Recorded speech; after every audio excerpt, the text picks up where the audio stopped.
拉丁文学名哦，是罗马神话的战神，是 Mars， 火星的那个 Mars。那这只甲虫基本上啦，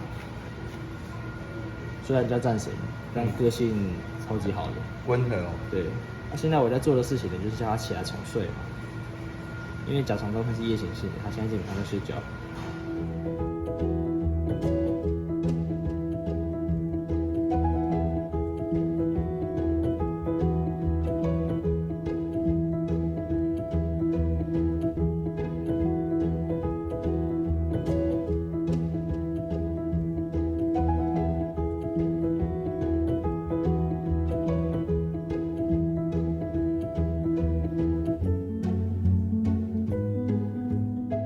其中2片，昆虫的嘴巴是由2片大颚、2片小颚，然后上下各1片嘴唇把它夹起来，变成了一个构造。哦，所以这是它最大的那2片叫大颚。那锹形虫的大颚虽然很大，但它的主要功能不是用来吃饭，因为我们都知道，不管是独角仙还是锹形虫，它们的主要食物都是植物的汁液。最长的哦，它的长度很长，所以被叫做长颈鹿。哦，它的学名就叫做 giraffe， 跟长颈鹿同一个单字啊。真的。它这一只台湾的，它虽然没有长颈鹿这么长啊，可是它可能比它还要再宽，再稍微粗壮一点哈。鬼焰锹形虫它的特征上就是它的翅膀像镜子一样亮，比这只还亮。因为你对这只挥手，你可以看到你自己的手，有看到吗？你可以对它 say hello。那鬼焰锹形虫在台湾算是比较偏7月底8月，就是比较季节的夏天的后面开始出现的锹形虫。好，那帝王扁锹是一种平常啊建议最好不要轻易上手的物种。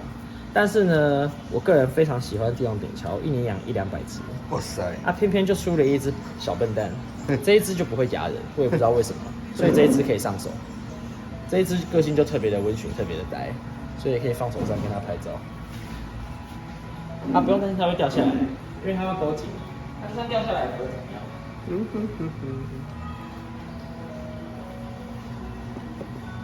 好笑哎！太滑了，跑不动，是不是？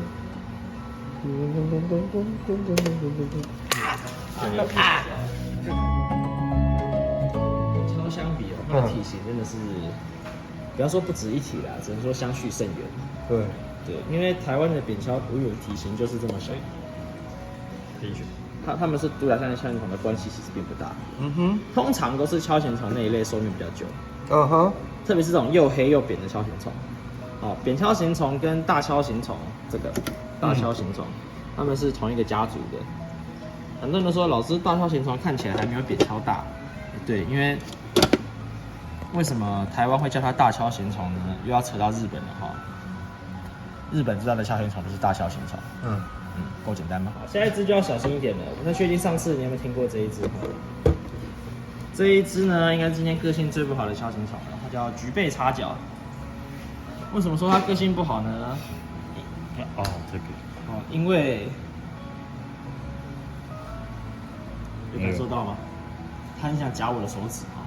它是视力很好、很敏感的锹形虫。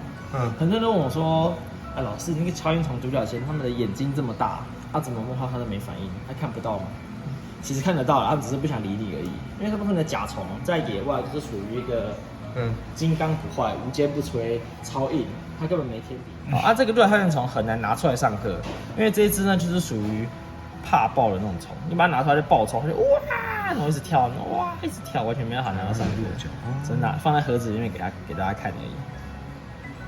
这个就是我说我踢那个树，然后全部掉下来，然后掉到地上就钻进落叶堆里面的那种虫。不过这几彩虹锹形虫来自澳洲，它是一种来自澳洲昆士兰保护区的昆虫，在野外它几乎濒临绝种。但是呢，在宠物界呢，这东西非常的好养。这东西会绝种的原因不是因为它的繁殖力不佳，而是因为它的原产地遭破坏。对。然后呢，经过很多年的筛选呢，养出纯红色的、纯绿色的，甚至是呢紫色的。嘿，紫色的，紫色的，纯红色的，这是紫色的彩虹。哇，这个紫色彩虹大概是3年前才出现在市场的。哦，紫色的彩虹秋千虫。对，有蜘蛛味。